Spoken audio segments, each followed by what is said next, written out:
Hello everyone, आज आपण बघणार आहोत पार्शियल फ्रॅक्शन. त्याचे केस नंबर 1 आणि 2 हे मी व्हिडिओज जे आहेत ते मागे अपलोड केलेले आहेत. सो आता आज आपण बघणार आहोत case number 3, that is non repeated irreducible quadratic factors in the denominator.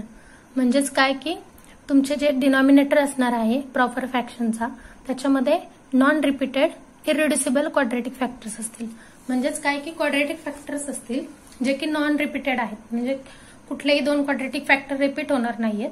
आणि इररिड्युसिबल म्हणजे काय की त्या क्वाड्रेटिक फॅक्टरला तुम्ही दोन लिनियर फॅक्टरच्या प्रोडक्टमध्ये नाही लिहू शकणार. म्हणजे थोडक्यात काय की त्याचं फॅक्टरायझेशन तुम्ही नाही करू शकत. असे जे काही असतील क्वाड्रेटिक फॅक्टर त्याला म्हणतात इररिड्युसिबल क्वाड्रेटिक फॅक्टर्स. सो बघूया आपण याचे examples one by one. So first example आहे रिझॉल्व इनटू पार्शियल फ्रॅक्शन आणि एक्झाम्पल आहे x² + 23x whole divided by x + 3 into x² + 1. स्वतः हे बघा, याच्यामध्ये डिनॉमिनेटरला तुमचा एक लिनियर फॅक्टर आहे आणि एक क्वाड्रेटिक फॅक्टर आहे. आणि शिवाय क्वाड्रेटिक फॅक्टर जो आहे तो x² + 1 आहे, जो की इररिड्युसिबल आहे, कारण आपण याचे दोन फॅक्टर्स नाही पाडू शकत किंवा याला दोन लिनियर फॅक्टरच्या प्रॉडक्टमध्ये नाही लिहू शकत. त्यामुळे इथे काय मिळाले तुम्हाला, केस 3चा प्रॉब्लेम आहे हा. स्वतः तो कसं सॉल्व्ह करायचा ते बघूया. सो सॉल्युशन गिव्हन प्रॉब्लेम आहे तुमचा x² + 23x whole divided by x + 3 into x² + 1. हा तुमचा गिव्हन प्रॉब्लेम आहे. नेक्स्ट स्टेप आपली जशी मागच्या केस नंबर 1 आणि 2 मध्ये होती सेम तशीच असणार आहे. So let x² + 23 whole divided by x + 3 into x² + 1. So हा जो आहे तो लिनियर फॅक्टर आहे, शिवाय नॉन रिपीटेड आहे. त्यामुळे पहिल्या केसमध्ये बघितलं होतं आपण की फर्स्ट कॉन्स्टंट अपॉन तो लिनियर फॅक्टर.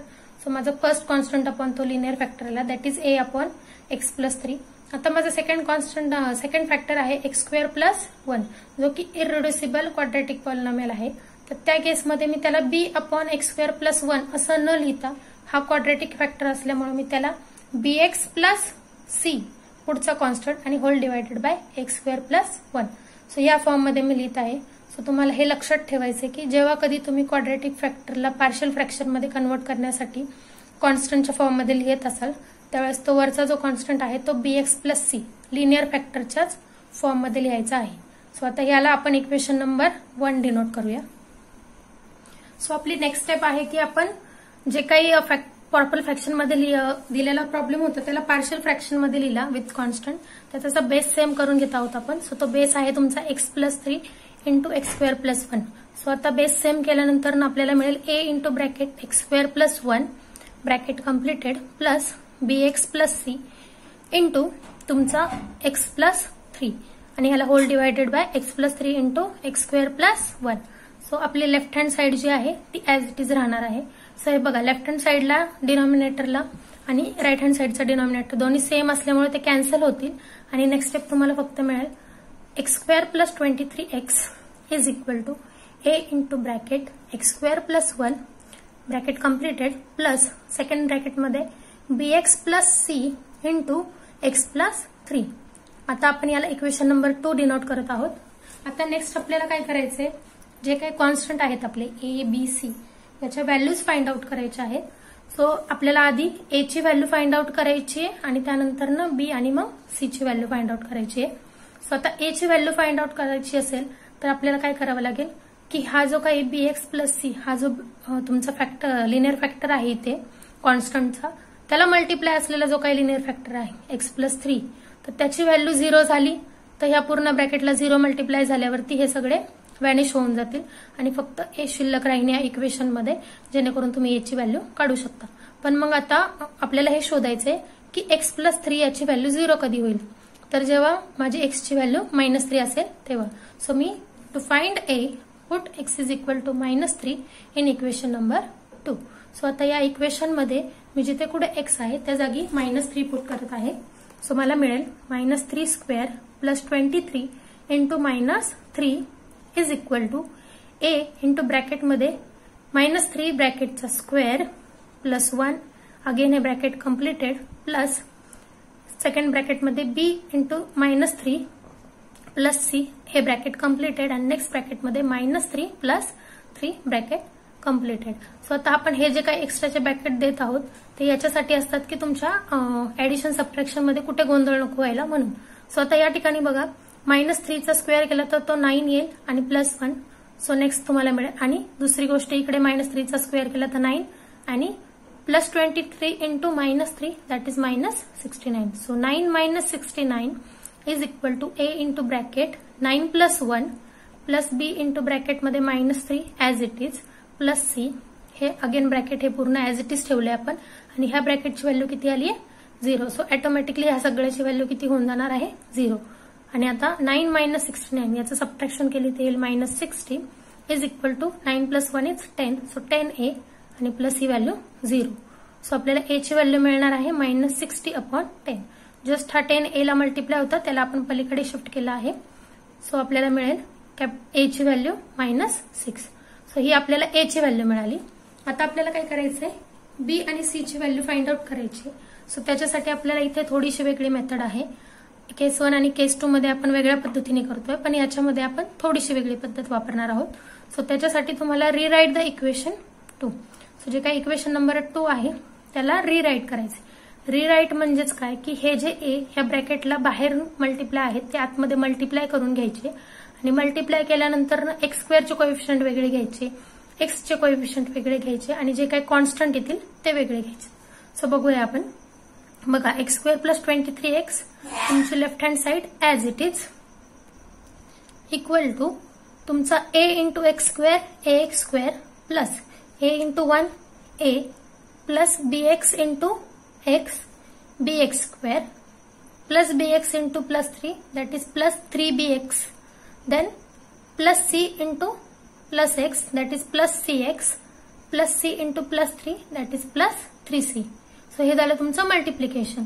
आता आपल्याला काय करायचंय x² चे कोएफिशियंट एकत्र घ्यायचे, x चे कोएफिशियंट एकत्र घ्यायचे आणि कॉन्स्टंट एकत्र घ्यायचे. सो नेक्स्ट स्टेप येईल तुमची इक्वल टू. आता इथे बघा ax² आहे आणि इथे +bx² आहे. सो ह्या दोघांमधून जर x² कॉमन काढला तर ब्रॅकेटमध्ये राहील a + b आणि ब्रॅकेटला into multiply by x² plus तुमचा याच्यामध्ये x कॉमन 3bx मधनं x कॉमन काढला आणि cx मधनं तर तुमचं शिल्लक काय राहील 3b + c. So 3b + c ह्या ब्रॅकेट कम्प्लिटेड अँड तुमचा x मल्टिप्लाय होईल त्याला प्लस कॉन्स्टंट आहे तुमच्याकडे इथे a आणि +3c. So a + 3c. So हे झालं तुमच्या इक्वेशन नंबर 2 ला तुम्ही ह्या प्रकारे लिहून घेतलंय. आता नेक्स्ट आपण बघणार आहोत compare the coefficient of x and compare the coefficient of x². Sorry compare the coefficient of x² and compare the coefficient of x. So आपण x² आणि x चे कोएफिशियंट काय करणार आहोत कम्पेअर करणार आहोत. सो जे काही इक्वेशन नंबर 2 आपण त्याला सिम्प्लिफाय केलं तर त्याच्यामधले लेफ्ट हँड साइड आणि राईट हँड साइड या दोन्हींचे बाजूचे आपण कोएफिशियंटचे x² चे जे काही कोएफिशियंट आहेत त्यांना कम्पेअर करणार आहोत. सो लेफ्ट हँड साइडला तुमच्या x² चा कोएफिशियंट होता 1 आणि राईट हँड साइडला तुमच्या x² चा कोएफिशियंट होता a + b. आता हे बघा तुमच्याकडे a ची व्हॅल्यू ऑलरेडी काढलेली आहे ती आहे -6. तर ती इथे सबस्टिट्यूट करा. So 1 is equal to -6 plus b therefore b is equal to 1 + 6 therefore b is equal to 7. So तुम्हाला b ची व्हॅल्यू किती मिळाली 7 मिळाली. आता पुढे आपण x चे कोएफिशियंट जे आहेत ते कम्पेअर करणार आहोत. सो आपल्याला लेफ्ट हँड साइडला x चा कोएफिशियंट होता 23 आणि राईट हँड साइडला आपल्याकडे x चा कोएफिशियंट होता 3b + c. सो आता आपल्याकडे b ची व्हॅल्यू आहे that is 7. So 23 is equal to 3 into bracket 7 plus c. So 23 is equal to 21 plus c. Therefore c is equal to 23 minus 21 therefore c is equal to 2. So आता आपल्याला a b c यांच्या values मिळालेल्या आहेत. So put values of a, b and c in equation 1. So we get x² + 23x whole divided by x + 3 into x² + 1 is equal to -6 upon x + 3 plus 7x + 2 whole divided by x² + 1. So हा तुमचा proper fraction होता आणि याचं conversion झालं partial fraction मध्ये. Next आपण बघणार आहोत second problem resolve into partial fraction आणि प्रॉब्लेम आहे x/x³ - 1. सो आता आपल्याला याचं सोल्युशन बघायचंय. अगेन हा आपल्याला आधी चेक करायचा आहे की इररिड्युसिबल क्वाड्रॅटिक फॅक्टर मध्ये रिड्यूस होतोय का नाही. सो बघूया आपण सोल्युशन. आधी गिवन प्रॉब्लेम लिहितेय मी x/x³ - 1 सो त्याला मी कसं लिहू शकते, equal to x upon x cube minus 1 cube. मी 1 ला 1चा क्यूब लिहू शकते. हे मी याच्याकरता लिहिले कारण माझ्याकडे हा फॉर्म्युला आहे, A cube minus B cube is equal to first ब्रॅकेटमध्ये A minus B into second ब्रॅकेटमध्ये तुमचं A square plus A B plus B square आणि हे ब्रॅकेट कम्प्लिटेड. सो आता इथे माझा ए असणारे एक्स आणि बी असणारे 1. सो हा फॉर्म्युला अप्लाय केल्यानंतर मला मिळेल x upon x minus 1 into x square plus x plus 1. So आता इथे बघा एक लिनियर फॅक्टर आहे आणि हा इथे क्वाड्रेटिक फॅक्टर आहे जो की इररिड्युसिबल आहे. सो अगेन हा माझा केस 3चा प्रॉब्लेम झाला आहे आणि याला मी सेम जसं मागचं एक्झाम्पल सॉल्व्ह केलं त्याच पद्धतीने सॉल्व्ह करणार आहे. तर let x upon x minus 1 into x square plus x is equal to a upon x minus 1. हे बघा इथे लिनियर फॅक्टर होता, सो ए अपॉन तो लिनियर फॅक्टर प्लस इथे क्वाड्रेटिक फॅक्टर असल्यामुळे इथे कोएफिशियंट कॉन्स्टंट जे असतील ते कसे असतील, लिनियर फॅक्टरच्या फॉर्म मध्ये. So b x plus c whole divided by x square plus x plus 1. याला इक्वेशन नंबर 1 डिनोट करा. नेक्स्ट तुम्ही काय करणार आहात, हे जे काही आपले बेस सेपरेट आहेत, दोघांचे वेगवेगळे आहेत, ते सेम करून घेणार आहात. सो नेक्स्ट स्टेप आपण ते सेम करणार आहात, म्हणजे जे काही x minus 1 into x square plus x plus 1 जो इकडे आहे तोच आपण करून घेणार आहोत. सो तुम्ही इथे क्रॉस मल्टिप्लिकेशन करून बेस सेम करून घ्या. सो तुम्हाला मिळेल x upon x minus 1 into bracket x square plus x plus 1 is equal to a into bracket x square plus x plus 1 plus ब्रॅकेटमध्ये b x plus c bracket completed आणि next bracket x minus 1 and whole divided by x minus 1 into x square plus x plus 1. So आता इकडे बघा आपल्याकडे डिनॉमिनेटरला हे आणि हे bracket दोन्हीकडे जे आहेत ते सेम आहेत, सो ते कॅन्सल होऊन जातील. नेक्स्ट आपल्याला मिळेल x is equal to a into bracket x square plus x plus 1 plus second ब्रॅकेटमध्ये येईल तुम्हाला b x plus c, again हे ब्रॅकेट कम्प्लिटेड आणि त्याला multiply by x minus 1, again bracket completed आणि आपण याला इक्वेशन नंबर 2 डिनोट करणार आहोत. सो आता आपल्याला सेम जसं की आता काय करायचं, आपल्याला ए बी सी याच्या व्हॅल्यूज फाइंड आउट करायच्यात. सो सगळ्यात आधी आपण ए ची व्हॅल्यू फाइंड आउट करणार आहोत आणि त्यानंतर बी आणि सी ची. सो आता ए ची व्हॅल्यू फाइंड आउट करण्यासाठी आपल्याला बी एक्स प्लस सी ला जे काही लिनियर फॅक्टर मल्टिप्लाय आहे त्याची व्हॅल्यू 0 कधी होईल हे बघावं लागेल. सो त्याची व्हॅल्यू 0 तेव्हाच होईल जेव्हा एक्स ची व्हॅल्यू 1 असेल. सो आपल्याला काय करायचंय, to find a put x is equal to 1 in equation 2. So जिथे कुठे ह्या इक्वेशन मध्ये एक्स आहे त्याच्या जागी 1 सबस्टिट्यूट करा आणि देन त्याला सिम्प्लिफाय करा. So 1 is equal to a into bracket 1 square plus 1 plus 1 bracket completed plus ब्रॅकेटमध्ये b into 1 plus c, again हे ब्रॅकेट कम्प्लिटेड आणि नेक्स्ट ब्रॅकेटमध्ये 1 मायनस 1 आणि हे ब्रॅकेट कम्प्लिटेड. आता इथे बघा 1 ऍज इट इज राहिला is equal to a into 1 plus 1 plus 1 so 3 plus b into 1 plus c, ह्या ब्रॅकेट कम्प्लिटेड आणि याला multiply by 0 because 1 minus 1 is 0. So आता ही टर्म पूर्ण 0 झालेली आहे. सो आपल्याला काय मिळालं, 1 इज इक्वल टू 3a.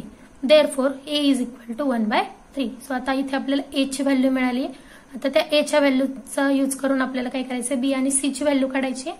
पण त्याच्यासाठी अगोदर आपल्याला कोएफिशियंट कम्पेअर करण्यासाठी इक्वेशन नंबर 2 ला परत एकदा लिहून त्याला काय करावं लागणार आहे, हे करावं लागेल, सिम्प्लिफाय करावं लागेल आणि कोएफिशियंट वेगवेगळे करावे लागतील. सो मी इक्वेशन नंबर 2 ला रिराईट करतेय. सो आता इथे इक्वेशन नंबर 2 असल्यामुळे मी डायरेक्टली त्यांचं इथे मल्टिप्लिकेशन करून इथे डायरेक्टली लिहिलेलं आहे. सो आपण बघूया. सो लेफ्ट हँड साइडचा x as it is a into x square a x square, a into x plus a x, a into 1 plus a. आता इथे 2 ब्रॅकेट आहे. सो ह्या ब्रॅकेटच्या पहिल्या टर्मनी ह्या ब्रॅकेटला एकदा मल्टिप्लाय करून घ्या आणि प्लस मग दुसऱ्या टर्मने त्या ब्रॅकेटला परत एकदा मल्टिप्लाय करा. So b x into x that is plus b x square, b x into minus 1 so minus b x plus c into plus x plus c x आणि plus c into minus 1 minus c. आता ह्यामधून आपल्याला काय करायचंय, x स्क्वेअरचे coefficient वेगळे काढायचे आणि एक्सचे coefficient वेगळे काढायचे. सो आता इथे बघा ए एक्स स्क्वेअर आहे आणि इथे बी एक्स स्क्वेअर. सो माझं काय येईल, ब्रॅकेटमध्ये ए प्लस बी आणि त्याला multiply by x square plus आता मला एक्सचे कोएफिशियंट वेगळे काढायचे. सो एक्सचे कोएफिशियंट आहे इथे ए आणि इकडे आहे मायनस बी आणि इथे आहे प्लस सी. सो मला काय मिळेल, ब्रॅकेटमध्ये A minus B plus C आणि ह्या ब्रॅकेटला मल्टिप्लाय बाय एक्स प्लस आता माझे कॉन्स्टंट. सो ए आणि हा मायनस सी. सो हे एका ब्रॅकेटमध्ये असतील, हे असतील माझे कॉन्स्टंट. सो आता मला काय करायचंय, हे ज्या काही इकडे टर्म्स लिहिल्यात मी त्या कम्पेअर करणार आहे लेफ्ट हँड साइड बरोबर. So compare coefficient of x square and compare coefficient of x. So आपण इकडे बघा लेफ्ट हँड साइडला एक्स स्क्वेअरची टर्म नाहीये, म्हणजे याचा अर्थ त्याचा कोएफिशियंट किती आहे, 0 आहे. सो 0 इज इक्वल टू, आणि राईट हँड साइडला तुमच्या एक्स स्क्वेअरचा कोएफिशियंट आहे a plus b. So 0 is equal to a plus b, पण तुमच्याकडे a ची व्हॅल्यू आहे that is 1/3. So b is equal to -1/3. So आपल्याला इथे b ची व्हॅल्यू मिळाली. आता आपल्याला b ची आणि a च्या व्हॅल्यूचा यूज करून c ची व्हॅल्यू फाइंड आउट करायची. सो आता इकडे बघा आपल्याकडे लेफ्ट हँड साइडला एक्सचा कोएफिशियंट आहे 1 आणि राईट हँड साइडला एक्सचा कोएफिशियंट आहे a minus B plus c. So आता 1 is equal to a minus B plus c. आता आपल्याकडे a आणि b ची व्हॅल्यू आहे ती सबस्टिट्यूट करूया. 1 इज इक्वल टू 1/3 मायनस ब्रॅकेटमध्ये again -1/3 bracket completed plus c. So 1 is equal to 1/3 minus minus plus होऊन जाईल. So plus 1/3 plus c. So next line आता ह्या दोघांची ऍडिशन करून घेऊया. So 1 is equal to 2/3 plus c. Therefore c is equal to 1 minus 2/3. Therefore c is equal to 3 minus 2 upon 3 is equal to 1/3. So आता इथे काय केलं, तुम्हाला c ची व्हॅल्यू मिळाली आहे 1/3. सो आपल्याकडे आता a, b आणि c च्या व्हॅल्यूज आहेत. So put values of a, b and c in equation 1. Therefore x upon x minus 1 into bracket x square plus x plus 1 is equal to 1/3 whole divided by x minus 1 plus -1/3 x plus 1/3 whole divided by x square plus x plus 1. So आता हा जो 3 याला divide झालेला आहे तो याला खाली जाऊन मल्टिप्लाय होईल. Is equal to 1/3 into x minus 1 minus x minus 1 whole divided by 3 into x square plus x plus 1. So हे झालं आपल्या ह्या प्रॉपर फ्रॅक्शनचं पार्शियल फ्रॅक्शन मध्ये कन्व्हर्जन. सो हे झालं तुमचं फायनल आन्सर. आता आपण बघणार आहोत example number 3. So resolve into partial fraction आणि एक्झाम्पल आहे x square minus 2x plus 3 whole divided by x cube plus x. So आता याचं सोल्युशन बघूया आपण. So given x square minus 2x plus 3 whole divided by x cube plus x. So आता इकडे बघा x cube plus x आहे. So आपण याच्यामधून x कॉमन काढू शकतो. सो नेक्स्ट स्टेप येईल तुमची x square minus 2x plus 3 whole divided by, आपण ह्या दोघांमधून x कॉमन काढत आहोत. सो ब्रॅकेटमध्ये राहील x स्क्वेअर प्लस 1. सो इथे आपल्याला एक लिनियर फॅक्टर आणि एक क्वाड्रेटिक फॅक्टर मिळाला जो की इररिड्युसिबल आहे. सो आता आपण त्याला पुढे सॉल्व्ह करूया. So let x square minus 2x plus 3 whole divided by x into bracket x square plus 1 is equal to. So हा लिनियर फॅक्टर आहे, हा क्वाड्रेटिक फॅक्टर आहे. सो a अपॉन x हा लिनियर फॅक्टर आला plus हा quadratic factor असल्यामुळे वरती येईल तुमचा bx plus c whole divided by x square plus 1. हे आहे तुमचं इक्वेशन नंबर 1. सो आता आपल्याला काय करायचंय, ही जी काय राईट हँड साइड आहे तिचा बेस सेम करून घ्यायचा आहे. सो आपण बेस सेम करू क्रॉस मल्टिप्लिकेशन करून. सो आपल्याला मिळेल आपली LHS जी आहे ती ऍज इट इज राहणार आहे left hand side. So equal to a into bracket x square plus 1 bracket completed plus एका ब्रॅकेटमध्ये bx plus c into x and whole divided by x into x square plus 1. So आता आपल्याला काय करायचंय, हे जे डिनॉमिनेटरचे फॅक्टर्स आहेत ते दोन्ही सेम असल्यामुळे काय होतील, कॅन्सल होऊन जातील आणि आपल्याला फक्त मिळेल x square minus 2x plus 3 is equal to a into bracket x square plus 1 plus ब्रॅकेटमध्ये bx plus c into x. हे इक्वेशन नंबर आहे 2. सो आता आपल्याला काय करायचंय, a b c च्या व्हॅल्यूज फाइंड आउट करायच्या. सो a ची व्हॅल्यू फाइंड आउट करण्यासाठी आपल्याला bx प्लस c याला जो काही लिनियर फॅक्टर आहे मल्टिप्लाय त्याची व्हॅल्यू किती करून घ्यावी लागेल, 0 करून घ्यावी लागेल. सो ती 0 कधी होईल, जेव्हा माझ्या x ची व्हॅल्यू 0 असेल तेव्हा. So to find a put x is equal to 0 in equation 2. So आपल्याला काय मिळेल, जिथे कुठे इक्वेशन नंबर 2 आहे त्या ठिकाणी 0 सबस्टिट्यूट करायचे आपल्याला आणि देन आपल्याला व्हॅल्यूज फाइंड आउट करायची. So 0 square minus 2 into 0 plus 3 is equal to a into bracket 0 square plus 1 bracket completed plus b into 0 plus c bracket completed into 0. So आता हे बघा इथे जे काय आहे त्याची व्हॅल्यू 0 होऊन जाणार आहे. a इंटू ब्रॅकेटमध्ये 0 प्लस 1 सो 1 येईल. सो a येईल फक्त इथे आणि 0 0 आणि +3. सो आपल्याला मिळेल इथे 3. Therefore a is equal to 3. So आपल्याला a ची व्हॅल्यू मिळालेली आहे 3. आता आपण same rewrite the equation number 2. So equation number 2 ला आपण परत एकदा रिराईट करणार आहोत. म्हणजेच काय की हे जे काही a ह्या ब्रॅकेटच्या बाहेर मल्टिप्लाय आहेत त्याला आतमध्ये मल्टिप्लाय करून घेणार आहोत आणि देन सिम्प्लिफाय करणार आहोत. सो बघा तुमची left hand side x² - 2x + 3 as it is equal to a into x ax², a into 1 plus a, then bx into x plus bx² plus c into x plus cx. So आता आपण इथे x² आणि x चे coefficient आहेत ते वेगवेगळे करून घेणार आहोत. सो इज इक्वल टू इथे ax² प्लस bx² आहे. सो तो a plus b into x² plus इथे x चा कोएफिशियंट असलेली एकच टर्म आहे दॅट इज cx आणि कॉन्स्टंट टर्म आहे a. आता आपण काय करणार आहोत, कम्पेअर कोएफिशियंट ऑफ x² आणि compare coefficient of x. So आधी x² चे कोएफिशियंट कम्पेअर करूया आपण. सो लेफ्ट हँड साइडला x² चे कोएफिशियंट आहे 1. सो 1 इज इक्वल टू आणि राईट हँड साइडला आपल्याला x² चा कोएफिशियंट मिळालेला आहे a plus b. So 1 is equal to a plus b. So आपल्याकडे a ची व्हॅल्यू आहे सो ती सबस्टिट्यूट करूया. So 1 is equal to 3 plus b. Therefore b is equal to 1 - 3. Therefore b is equal to -2. आणि compare coefficient of x. So left hand साइडला x चा coefficient आहे -2 आणि राईट हँड साइडला x चा कोएफिशियंट आहे c. सो इथे directly आपल्याला c ची व्हॅल्यू किती मिळाली आहे -2. सो आपल्याला a b c ची व्हॅल्यू मिळालेली आहे. So put values of a b and c in equation 1. So x² - 2x + 3 whole divided by x into bracket x² + 1 is equal to 3/x plus ब्रॅकेटमध्ये -2x - 2 हे bracket completed and whole divided by x² + 1. So हे झालं तुमच्या या proper फ्रॅक्शनचं conversion partial fraction मध्ये. आता आपण बघणार आहोत next problem. So fourth problem आहे तुमचा रिझॉल्व इंटू पार्शियल फ्रॅक्शन आणि प्रॉब्लेम आहे 4 + 2x डिवायडेड बाय ब्रॅकेटमध्ये 1 - x into bracket 1 + x². So आता इथे तुम्हाला दिसत असेल इथे एक लिनियर फॅक्टर आहे आणि इथे एक क्वाड्रेटिक फॅक्टर आहे जो की इररिड्युसिबल आहे.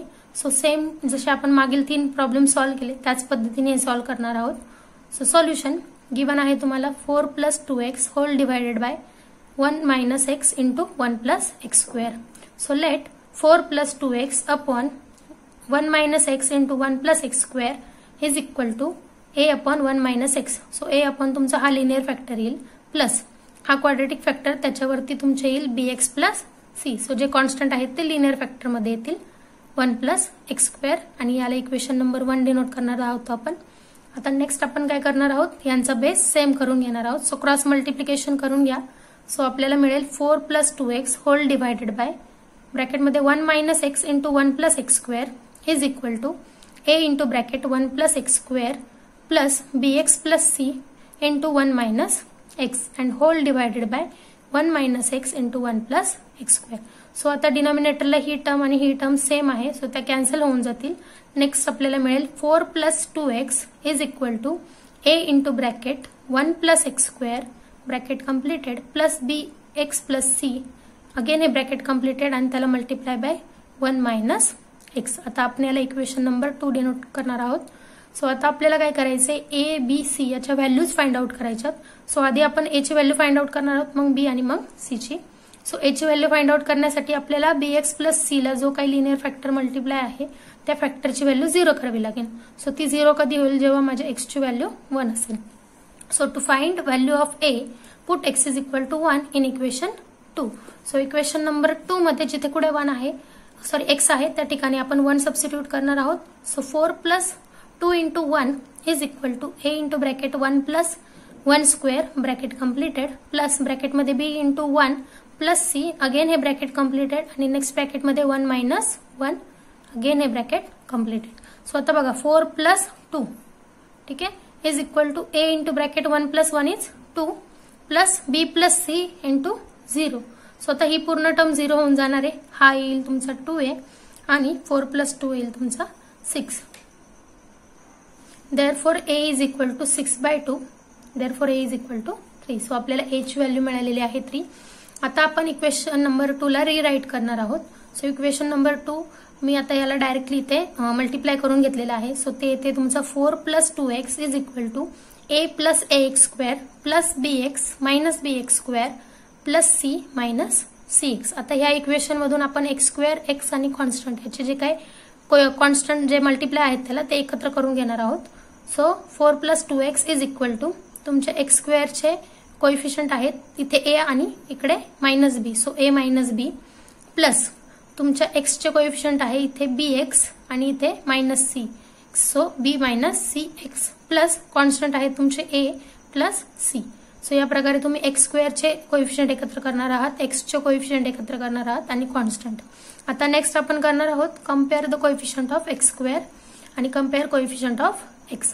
सो एक्स स्क्वेअरचे कोइफिशियंट. सो लेफ्ट हँड साइडला तुमच्या एक्स स्क्वेअरचं कोइफिशियंट काय आहे? 0 आहे, कारण इथे एक्स स्क्वेअरची टर्म एक्झिस्ट नाहीये. So 0 is equal to and right hand साइडला आपल्या एक्स स्क्वेअरची कोइफिशियंट आहे a minus B. So 0 is equal to a minus b. आपल्याकडे ए ची व्हॅल्यू आहे that is 3. So 3 minus b is equal to 0. Therefore b is equal to 3. So आपल्याला इथे b ची व्हॅल्यू मिळालेली आहे.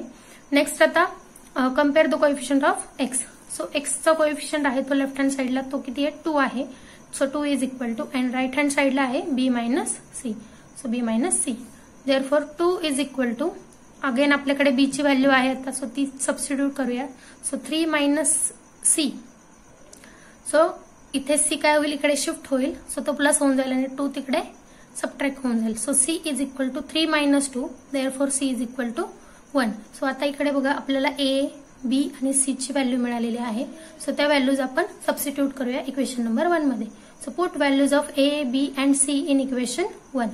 So 4 + 2x upon 1 minus x into 1 + x square is equal to 3 upon 1 minus x plus 3x + 1 upon 1 + x square. So हे तुमच्या proper फ्रॅक्शनचं conversion झालं partial fraction मध्ये. सो हे झालं तुमचं final answer. Okay, bye bye.